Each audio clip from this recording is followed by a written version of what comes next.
నమస్తే, welcome to our channel. ఏదైతే తిరుమలలో తొక్కిసలాట ఘటన జరిగి చికిత్స పొందుతున్నారో వాళ్ళందరూ కూడా స్విమ్స్ రుయా ఆసుపత్రుల్లో చికిత్స పొందుతున్నారు. మరి ఈ క్షతగాత్రులను పరామర్శించడానికి మాజీ ముఖ్యమంత్రి వైఎస్ జగన్మోహన్ రెడ్డితో పాటు రోజా తదితరులు 200 మంది కార్యకర్తలు కూడా వెళ్లిన సంగతి తెలిసిందే. మరి ఈ వెళ్లే క్రమంలో రోజా అయితే జై జగన్ అంటూ నినాదాలు చేసింది. మరి ఇటువంటి నినాదాలు చేయడం పట్ల విమర్శలు అయితే వస్తున్నాయి. దీన్ని పూర్తిగా విశ్లేషించడానికి మనతో పాటుగా ఉన్నారు TDP spokesperson Suryadevara Latha madam. వారిని అడిగి పూర్తి వివరాలు తెలుసుకుందాం. మేడం నమస్తే. నమస్తే మేడం, ఒక దుర్ఘటన జరిగింది. దుర్ఘటన జరిగిన తర్వాత క్షతగాత్రులను పరామర్శించడానికి వెళ్తున్నారు. పరామర్శించే క్రమంలో వెళ్లే క్రమంలో తమ అధినేత, తమ నాయకుడు జగన్మోహన్ రెడ్డిని జై జగన్ అంటూ నినాదాలు, ఒక ఆసుపత్రికి వెళ్ళేటప్పుడు ఇలాంటి నినాదాలు చేయడం ఏ విధంగా చూడాలి? అది ముఖ్యంగా ఒక మంత్రిగా చేసిన రోజా ఇటువంటి వ్యాఖ్యలు చేయడాన్ని ఎలా చూడాలి మేడం? అంటే రోజాకి ఎంత పొగరు, ఎంత అంటే ఏదో ఇన్సిడెంట్ జరిగిపోయింది, నేను ఇక్కడ ఆవిడ పబ్లిసిటీ తెచ్చుకోవటానికి పబ్లిసిటీ స్టంట్ లాగా బిహేవ్ చేసిందే కానీ అక్కడ జరిగిన ఆ ఇన్సిడెంట్ ఏదైతే జరిగిందో ఆ తొక్కిసలాటలో ప్రజలు ఎంత ఇబ్బంది పడుతున్నారు. సో వాళ్ళకి ఏ రకంగా మనం అండగా ఉండాలి, వాళ్ళని ఏ రకంగా ఆదుకోవాలి, అలాంటి ఆలోచన కనపడటం లేదు. అట్లీస్ట్ ఆ హాస్పిటల్ దగ్గర కూడా ఏంటి, పేషెంట్లకి ఎంతసేపు కొంచెం సైలెన్స్ అనేది అనిపిస్తుంది, కామ్గా ఉండాలి. అంటే ఏదైనా సౌండ్స్ వస్తే కూడా ఇరిటేటింగ్గా ఉంటుంది. కొంతమంది ఐసీయూలో ఉంటారు, కొంతమంది నిద్రపోతుంటారు, సో పెయిన్స్ ఉంటాయి వాళ్ళకి. అలాంటి చోట ఒక 200 మందిని వేసుకొని వాళ్ళు అలా వెళ్ళటం అనేది, అక్కడ ఏమైనా ర్యాలీ చేస్తున్నారా లోపల హాస్పిటల్లో? సో ఇప్పుడు పవన్ కళ్యాణ్ గారు వెళ్ళారు, నారా చంద్రబాబు నాయుడు గారు వెళ్ళారు, సీఎం లాంటి వ్యక్తి వెళ్తేనే జనాలను వెళ్ళలేదు. ఎందుకంటే అక్కడ పేషెంట్స్కి ఇబ్బంది అవుతుంది అనేది.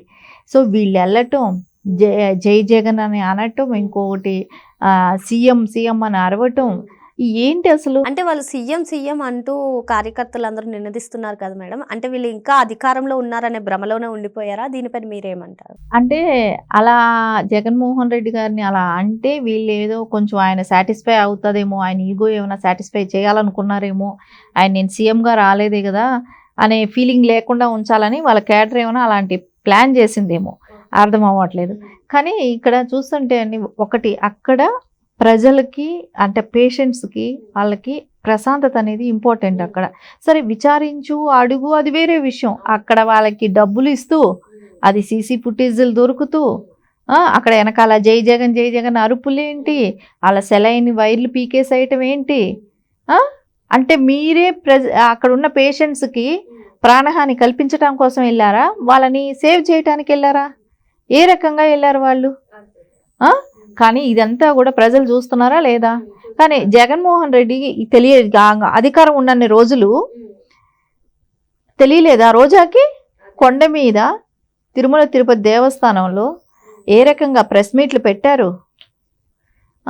అక్కడ భక్తులకి, క్యూలో ఉన్న భక్తులకి ప్రసాదం కూడా ఇచ్చేవాళ్ళు కాదు, అసలు పట్టించుకునే నాదులు లేదు. గుక్కిడి పాలు అంటే ఎప్పుడూ కూడా అక్కడ క్యూలో నిలబడుకున్న వాళ్ళకి ప్రసాదాలు ఎప్పుడూ వెళ్ళేది. అంటే చాలా టైం పడుతుంది, పేషెంట్స్ ఉంటారు, పాలు కానివ్వండి, కాఫీ ఇట్లాంటివి ఏదైనా అక్కడ సప్లై చేసేవాళ్ళు. అలాంటిది లేదు. వీళ్ళు వేరే వెళ్ళిన వీళ్ళ నాయకులే ఏంటంటే అక్కడ ప్రెస్ మీట్లు పెట్టడం, కొండపైన దర్శనం చేసుకొని వచ్చి మళ్ళా రీల్స్ చేసుకోవటం. ఈవిడ ఎన్ని వేల మందిని తీసుకెళ్ళేది ఒక్క రోజుకి రోజా? అది ఒక వ్యాపార స్థలం చేసేసింది. ఇవన్నీ చేసినా కూడా సిగ్గు అనేది లేకుండా మళ్ళా ఈరోజు వెళ్ళి అలాంటి మాటలు మాట్లాడుతున్నారు, అలా ప్రవర్తిస్తున్నారు అని అంటే నవ్వుతూ పలకరించడం కోసం వెళ్తారా? సో వాళ్ళు పలకరింపు ఎలా ఉంటుంది?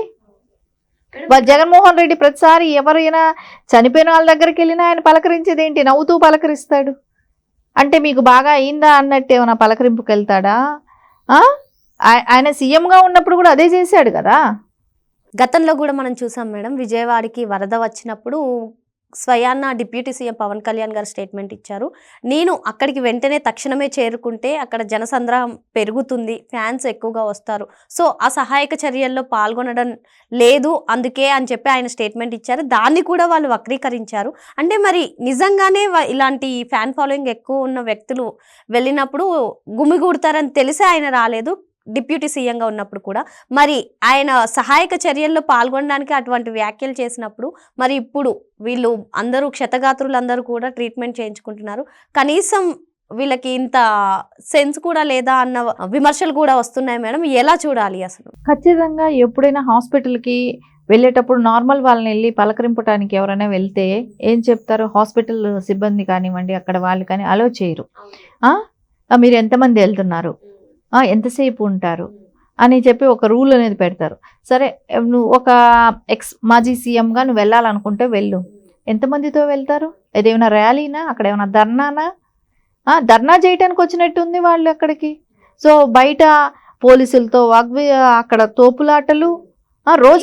రోజా అసలు కెమెరాల ముందు కనపడటం కోసమే కానివ్వండి, ఆవిడ ఏదో ఫైట్ చేసేస్తున్నట్టే కానివ్వండి, ఏంటి ఆర్భాటం ఏంటి? చీప్గా అనిపించట్లేదా? వాళ్ళ గవర్నమెంట్లో ఎన్ని జరిగాయి, కొన్ని లక్షల మంది చనిపోయారు ఇట్లాంటి ఆ విపత్తులు వచ్చి. సో వాళ్ళంతా ఏం చేసింది రోజా? కానీ రోజాకి ఇప్పుడు ఎట్లా అనిపిస్తుంది అంటే రోజు దీని మీద ప్రెస్ మీట్ పెట్టి దీని మీదే మాట్లాడి ఏదో సాధిస్తున్నానని అనుకుంటుంది. కానీ నువ్వు ఏదైనా చేసింది అది నీ నోరే చెడగొట్టి 11 చేశావు, ఇంకా కూడా నీకు తగ్గలేదు. సో ఉన్నది కూడా పోయి ఒకటికి కూడా వచ్చినా ఆశ్చర్యపోవాల్సిన పని లేదు. నువ్వు ఎలాగో ఇంకా గెలవవు నగిరిలో. ఆ నగిరిలో నుంచి నువ్వు వెళ్ళిపోవటం కూడా ఖాయం అనేది తెలుస్తుంది. ఎందుకంటే నీ క్యాడరే లేదు అక్కడ, నీ క్యాడరే లేదు. నిన్ను అక్కడ నగిరి నియోజకవర్గంలో ఒక మాజీ ఎమ్మెల్యే కూడా ఎవరు గుర్తించట్లేదు. అలాంటి దానివి ఈ రోజున ఏదో వచ్చేసి జగనన్న ఏదో ఇచ్చేశాడు నా సొంత జిల్లా అని చెప్పన్నట్టు పాకులాడినా కూడా చేసేది ఏమీ లేదు. ఎందుకంటే నారా చంద్రబాబు నాయుడు గారు రావటం, అక్కడ జరిగిన ఏదేదైతే ఇన్సిడెంట్స్ జరిగాయో దాన్ని అంతా పర్యవేక్షించటం కానివ్వండి, వాళ్ళని ఆదుకుంటాననే మాట ఇవ్వటం కానివ్వండి, వాళ్ళకి ఎక్స్‌గ్రేషియా ప్రకటించటం కానివ్వండి, వాళ్ళకి చక్కగా దర్శనం చేయించి వాళ్ళ స్థావరానికి చేర్చడమే కానివ్వండి, గాయపడిన వాళ్ళకి మళ్ళా వాళ్ళకి డబ్బులు ఇవ్వటమే కానివ్వండి, అంటే ట్రీట్మెంట్ ఫ్రీ చేయించటం కానివ్వండి, ఇలాంటివన్నీ కూడా ఆదుకుంటుంది కదా గవర్నమెంట్. సో ఎక్కడా కూడా వాళ్ళని ఈ నిర్లక్ష్యం జరిగిన దానికి సారీ చెప్పటం కూడా, అంటే క్షమించమని అడగటం కూడా జరిగింది. దీనిలో ఎవరెవరు ఇన్వాల్వ్మెంట్ ఉందో వాళ్ళందరినీ తొలగించడం జరిగింది, ట్రాన్స్ఫర్స్ చేయడం జరిగింది, ఇంకా ఎంక్వైరీ జరుగుతుంది. దీని మూలాన ఎవరు చేయించారు వాంటెడ్లీ అని అన్నప్పుడు ఇది ఖచ్చితంగా జగన్మోహన్ రెడ్డి అని టీమే చేయించి ఉంటుంది అనేది ఒక నిర్ధారణకు కూడా వస్తున్నట్టుంది. ఎందుకంటే అక్కడ గతంలో మేము చేసిన ఇన్ని 5 ఏళ్ళు ఎప్పుడు జరగలేదు అని అన్నప్పుడు ఇప్పుడు మటుకు ఎందుకు వాంటెడ్లీ జరిగింది అంటే వెనకాల నుంచి తొయ్యటాలు జరిగాయి అనేది సాధారణ జనం చెప్తున్నారు. ఇంకొకటి అంటే అక్కడ లోపల కూర్చున్న వాళ్ళలో ఒక రూమర్ కూడా ఒక స్ప్రెడ్ అయ్యింది, అక్కడ ఇచ్చేసారు ఇక్కడ ఇచ్చేసారు అంటే వాళ్ళు వైసీపీ వాళ్ళు లోపల ఉండి కొంతమంది, సో వాళ్ళు అది స్ప్రెడ్ చేశారా జనాలకి? అంటే వాళ్ళు అప్పుడు అక్కడ ఇచ్చేస్తున్నారు ఇక్కడ ఇచ్చేస్తున్నారు అంటే వాళ్ళు అక్కడ నుంచి వెళ్ళిపోయి వేరే చోటుకి వెళ్ళి తీసుకుందామని అనుకున్నారా? అది జనాల్లో అలాంటి స్ప్రెడ్ చేశారు కదా. సో ఇవన్నీ కూడా బయట రావాల్సిన అంశాలు ఉన్నాయి. సో వీటిల్లో ఖచ్చితంగా ఎవరైతే ఉండి చేశారో ఇవన్నీ సీసీ ఫుటేజ్లు తీస్తారు, వీటన్నిటి గుర్తించి అయితే వీళ్ళు ఎవరైతే దీనిలో ఉండి వెనకాల ఉండి చేయించారో వాళ్ళందరినీ కూడా బయట లాగాలి, వాళ్ళకైతే శిక్ష పడాల్సిన అవసరం కూడా ఉంది. Okay madam. మరి ఇటువంటి దుర్ఘటనలను అవకాశాలుగా మార్చుకోవద్దని మేడం చెప్తున్నారు. అదే విధంగా ఈ ఘటన వెనక వైసీపీ హస్తం కూడా ఉందని అనుమానం వ్యక్తం చేస్తున్నారు. Thank you madam.